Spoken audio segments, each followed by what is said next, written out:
नमस्कार। मैं पंडित चंदन शांडिल देवगुरु बृहस्पति के राशि परिवर्तन के सीरीज में एक और नए अंक में आप सभी दर्शकों का पुनः स्वागत करते हैं। दर्शकों, इस अंक में जानेंगे कि देवगुरु बृहस्पति का 12 वर्षों के बाद मेष राशि में गोचर करने से वृषभ राशि वालों के जीवन में या वृषभ लग्न वालों के जीवन में क्या कुछ सकारात्मक या नकारात्मक प्रभाव देखने को मिलने वाला है। चाहे वो कैरियर सेक्टर हो, प्रोफेशनल हो, पर्सनल हो, मनी लाइफ हो, एजुकेशन लाइफ हो, चाइल्ड लाइफ हो, पर्सनल लाइफ हो, मैरिज लाइफ हो, लक फैक्टर हो, हेल्थ वेल्थ, कुछ भी एवरीवन सेक्टर में काल पुरुष की दूसरी राशि वृषभ राशि या वृषभ लगन वालों के जीवन में देवगुरु बृहस्पति का मेष राशि में गोचर करने से क्या कुछ असर होगा, ये संपूर्ण जानकारी बृहद चर्चा इस कार्यक्रम में करने वाले हैं। आप फिर चौंक गए होंगे कि वृषभ राशि वृषभ लगन दोनों बोल रहे हैं पंडित जी। तो दर्शकों, मैंने पिछले अंक में बताया जब मेष राशि पर क्या असर होगा बृहस्पति के गोचर करने से, कि बृहस्पति बहुत बड़े ग्रह हैं। 9 ग्रहों में वो सिर्फ ज्ञान से ही बड़े नहीं हैं, अपितु आकृति से भी बड़े हैं। जब बृहस्पति के इर्द गिर्द कोई अन्य ग्रह परिक्रमा करते हैं, उनके परिधि में आते हैं, तो आप ध्यान देना कि बाकी ग्रह इनके चाहे वो ज्ञान के सामने हो, चाहे इनके आकृति के सामने हो, कद में भी बौने नजर आते हैं। अभी ये चित्र में आप देखेंगे कि बृहस्पति के साथ जब अन्य गोचर, ये देखें आज आ गया, कितने छोटे नजर आ रहे हैं बाकी सारे ग्रह, और ये जो बड़ा सा ग्रह आपको दिख रहा है गोल आकृति में, वो बृहस्पति। तो आप देख सकते हैं बृहस्पति धन का कारक, बृहस्पति धर्म का कारक, बृहस्पति ज्ञान का कारक, बृहस्पति सुख का कारक, बृहस्पति स्त्रियों के लिए पति का कारक, बृहस्पति संतान का कारक, बृहस्पति अध्यात्म का कारक, बृहस्पति आपके मान सम्मान पद प्रतिष्ठा में वृद्धि दिलाने का कारक, बृहस्पति आपको ऊंचे पोस्ट पे पहुंचाने का कारक, बृहस्पति आपको उच्च पद दिलाने का कारक, बृहस्पति आपके उच्च लोगों से संपर्क बनाने का कारक, आपके प्रभाव में वृद्धि कराने का कारक। ज्योतिष शास्त्रों की यदि बातों को माने तो सबसे अधिक विभाग देवगुरु बृहस्पति को दिया गया है। ऐसे में यह अत्यंत महत्वपूर्ण हो जाता है कि जब कोई ग्रह, इतना बड़ा ग्रह, बहुत लंबे समय के लिए किसी राशि में वो गोचर कर रहे हों, तो उसका विस्तार से चर्चा किया जाए। इसलिए यह फैसला किया कि हर राशि पे अलग अलग वीडियो बनाएंगे। पिछले अंक में आपने मेष में देखा, ऐसे ही क्रमशः वृषभ, मिथुन, सिंह, बाकी सभी 11 राशियों का भी आप देख पाएंगे। आज के अंक में वृषभ राशि या वृषभ लगन, लगन पे भी इसलिए क्योंकि ये 22 अप्रैल 2023 को जब मीन राशि अपनी ही राशि से निकलकर सुबह के 5:14 पर मेष राशि से में जब प्रवेश करेंगे, तो वो लगभग 1 मई 2024 तक मेष राशि में गोचर करते रहेंगे। इतने लंबे समय के लिए गोचर करेंगे। इसलिए आपको सिर्फ चंद्र राशि नहीं, अगर आपका वृषभ लगन भी है तो भी इस वीडियो को देखना बहुत जरूरी। इसमें आपको उपाय भी बताया जाएगा। और एक बात और ध्यान रखें, मैंने पिछले अंक में भी बताया कि मेष राशि में पहले से ही राहु भी गोचर कर रहे हैं, जो कि 30 अक्टूबर 2023 तक इसी राशि में गोचर करते रहेंगे। तो ज्योतिष शास्त्रों में अक्सर आप लोगों ने सुना होगा कि राहु और बृहस्पति की जब युति होती है तो गुरु चंडाल दोष का निर्माण हो जाता है। ऐसे में ऐसा नहीं है कि बृहस्पति अगर शुभ परिणाम देने जा रहे हैं तो मिलेगा नहीं, मिलेगा बस, लेकिन उन शुभ परिणामों को मिलने के चांसेस जब कम हो जाएंगे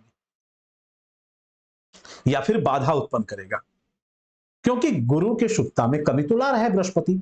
तो जब तक कम से कम 30 अक्टूबर तक राहु के साथ रहेंगे, बृहस्पति स्वयं पीड़ित रहेंगे, तो बृहस्पति अपना संपूर्ण प्रभाव नहीं दे पाएंगे, अपितु फिर भी बृहस्पति के आने से लाभ तो अवश्य मिलेगा। तो आइए अब जानते हैं कि वृषभ राशि या वृषभ लगन वालों पे क्या कुछ प्रभाव देखने को मिलने वाला है।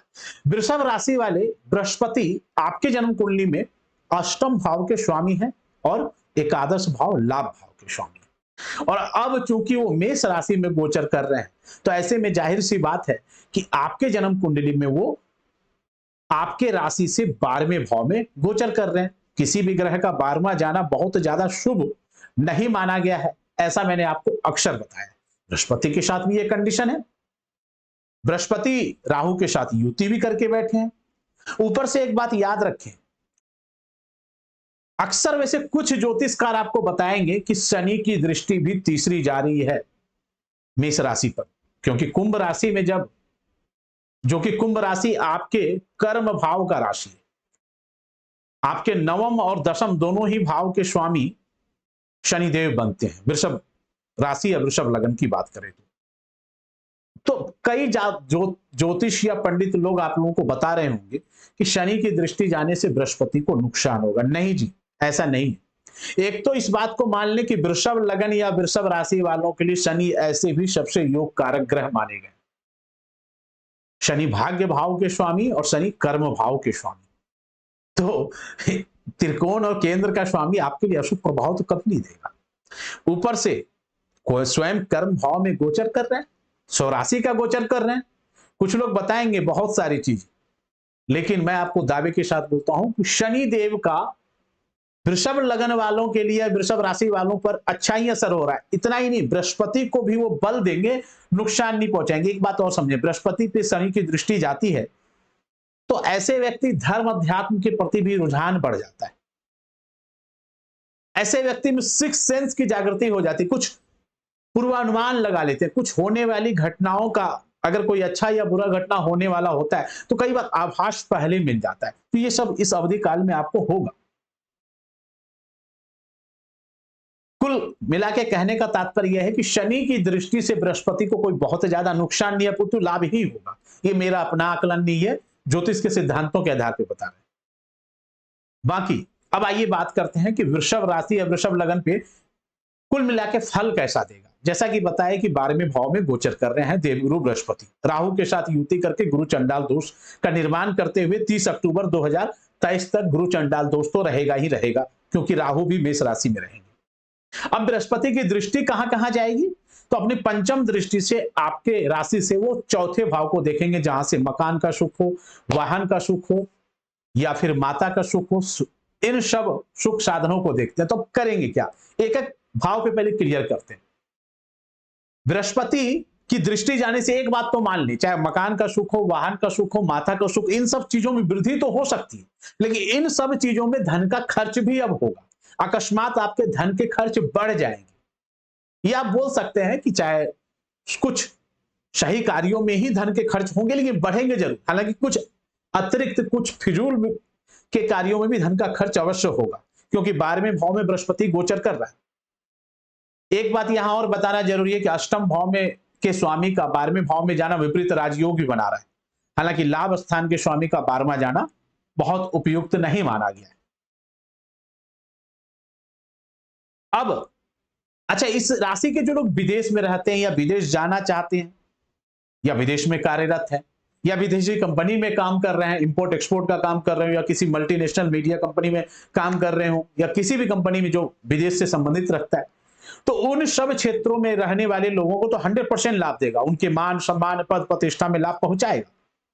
लेकिन आप लोग जो यहां पे रहते हैं अपने जन्मस्थान वाले देश में, उनको बाधाएं भी रह रहकर उत्पन्न करेगा राहु के प्रभाव से, खास करके 30 अक्टूबर तक। हाँ, आप ये बोल सकते हैं कि 30 अक्टूबर के बाद तो फिर मकान, वाहन सुख या माता के सुख ये तुरंत आसान हो जाएगा मिलना प्राप्त। पहले भी मैंने आपको बताया कि मिलेगा, मिल सकता है, लेकिन पहले बाधाएं उत्पन्न होगी। 30 अक्टूबर जब राहु हट जाएगा मेष राशि से, तब बृहस्पति अपना सही सुप्रभाव देने में समर्थवान हो।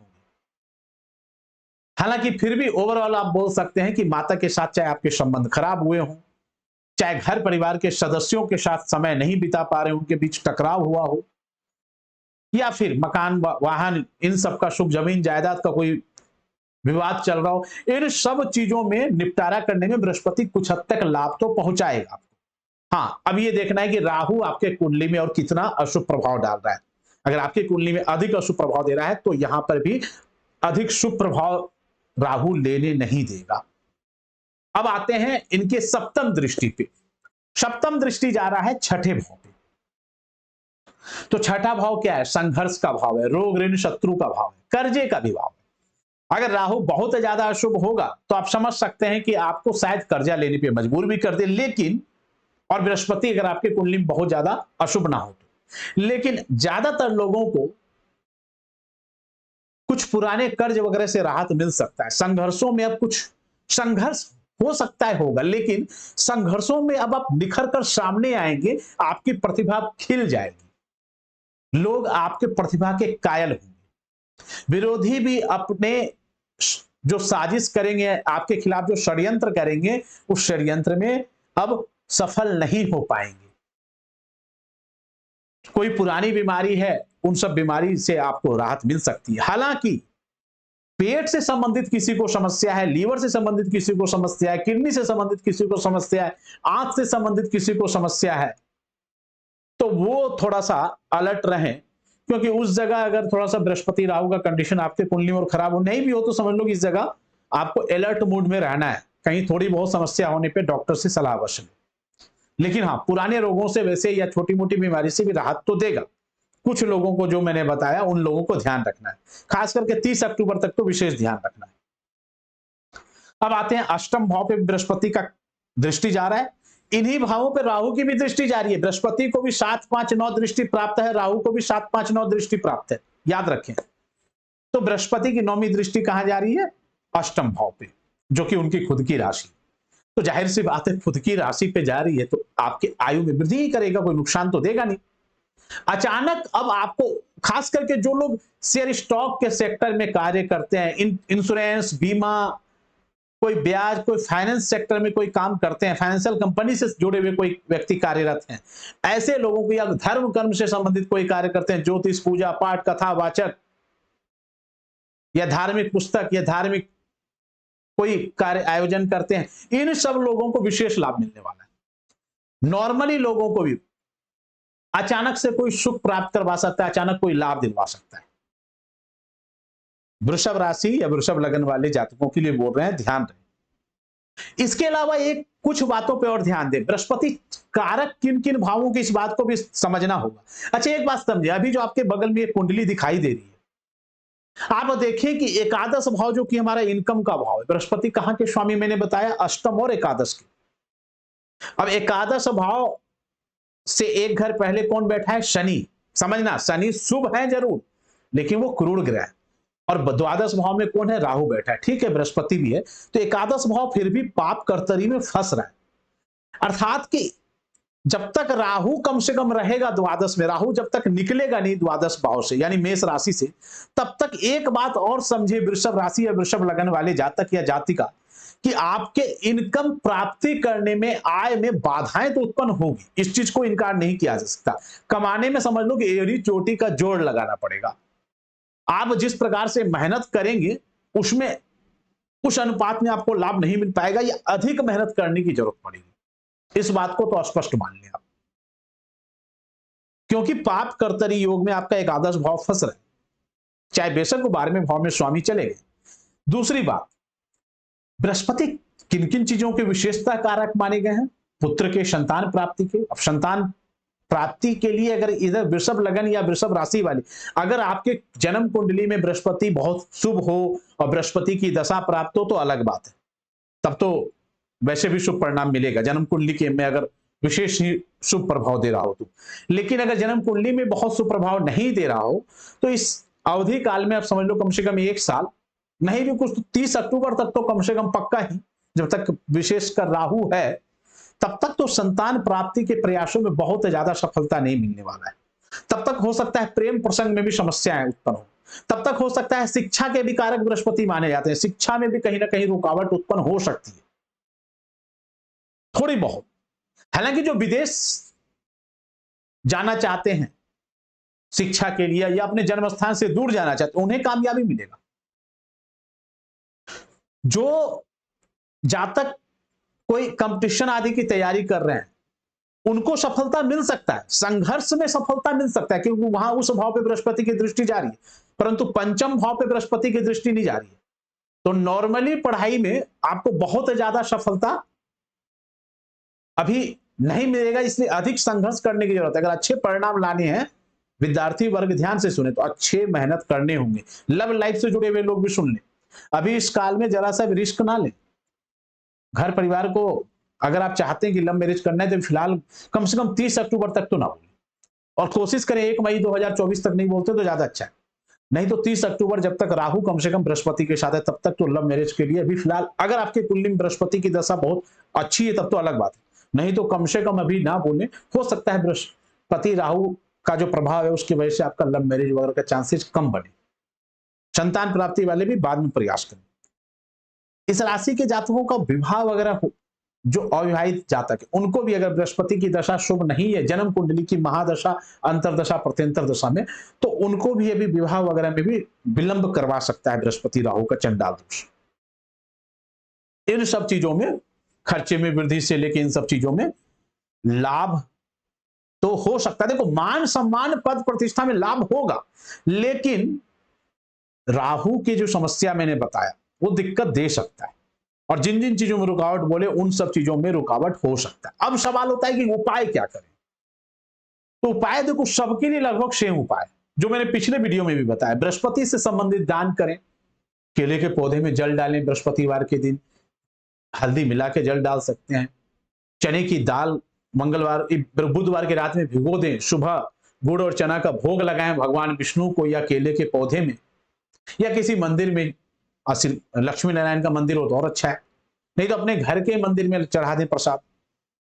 बृहस्पति के बीज मंत्र ओम ग्राम ग्रीम गौमशा गुरुवे नमः मंत्र का जाप करें। हर बृहस्पतिवार को आप, चाहे आज के जमाने में तो पेटीएम, गूगल पे, फोन पे भी हो गया, आपको जिस पंडित जी पे श्रद्धा है उसको कुछ दान पुण्य भी कर सकते हैं। गौ माता को केले खिला सकते हैं। इसके अलावा राहु से चूंकि 30 अक्टूबर तक बृहस्पति प्रभावित है, तो राहु क्या क्या दुष्प्रभाव दे सकता है।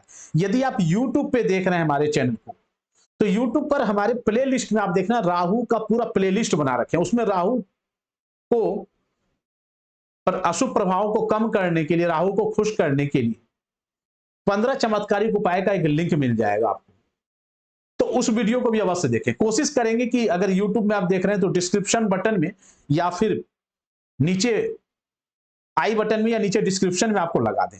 तो दर्शकों, आपको उपाय भी बता दिए।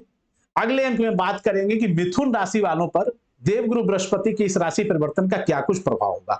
आपको यह कार्यक्रम कैसा लगा, आप चाहे फेसबुक पेज पे देख रहे हो चाहे यूट्यूब पे देख रहे हो, अपना बहुमूल्य सुझाव अवश्य दें। आपसे एक रिक्वेस्ट है कि यदि आप इस वीडियो को साझा कर सकते हैं, शेयर कर सकते हैं अपने फेसबुक या फिर टेलीग्राम, व्हाट्सएप पे, तो अवश्य करें। मिलते हैं अगले अंक में, तब तक के लिए नमस्कार, जय माता दी, राधे राधे। क्या कहती है आपकी राशि, जानिए अपनी कुंडली एवं राशियों का पूर्ण विश्लेषण आचार्य चंदन शांडिल्य जी से।